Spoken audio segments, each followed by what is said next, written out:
alaikum wa rahmatullahi wa barakatuh. Naam, ndugu zangu wafuatiliaji wa darasa hizi, walillahi alhamdu, tupo katika darasa nyingine tena, na muda huu tutakuja kuangalia dawa bora ambayo ina uwezo mkubwa sana wa kuweza kuondoa michirizi kwenye ngozi. Kuna watu ambao wana michirizi katika ngozi, na hii michirizi huenda ikawa ni unene, inaweza kusababisha mtu kuwa na michirizi, lakini pia kuna ile kupungua kwa mwili unaweza kusababisha michirizi. Kuna wale ambao wanatumia mafuta makali, wakina dada wale, wana uwezo wakapata michirizi. Sasa hii ndio njia rahisi katika hali ya kuweza kuondoa michirizi katika mwili wako.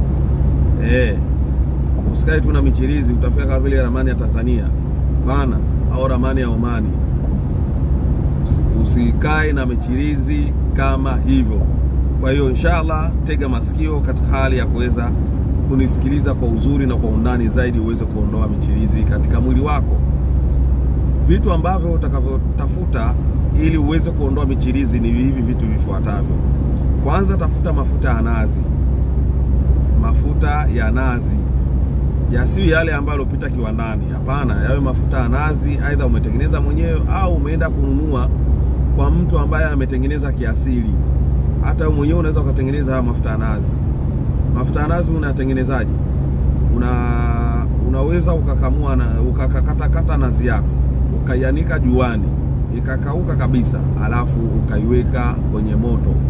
Ukiweka kwenye moto inatoa mafuta.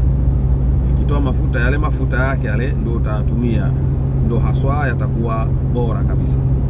Lakini pia tafuta kitunguu maji. Tafuta kitunguu maji, upate kile chekundu kile, kitakuwa ni bora zaidi.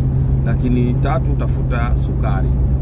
Ukishapata hivi vitu vyako vitatu, ndio utakuwa tayari umekwisha andaa dawa yako ya kuweza kuondoa michirizi. Jinsi gani ya kuweza kuyatayarisha au kufanya? Unafanyaje? Utachukua kitunguu maji chako, itabidi ukikate vipande au kate vipande viwili. Kisha chukua kipande kimoja cha kimoja, alafu ukisage. Ukishakisaga kile kipande kimoja, kitakuwa kama uji. Baada ya hapo utachanganya na sukari. Ukishachanganya na sukari, matumizi sasa. Utachukua kile kipande kingine cha kitunguu maji, sawa, ukichovye kwenye mchanganyiko huo wa kitunguu pamoja na sukari. Kisha ufikishe sehemu ambapo kuna michirizi. Yaani uende unasugua au unapaka ile eneo ambayo unaona kuna michirizi ambayo ipo katika mwili wako. Fanya zoezi hilo kwa dakika 5 hadi dakika 10.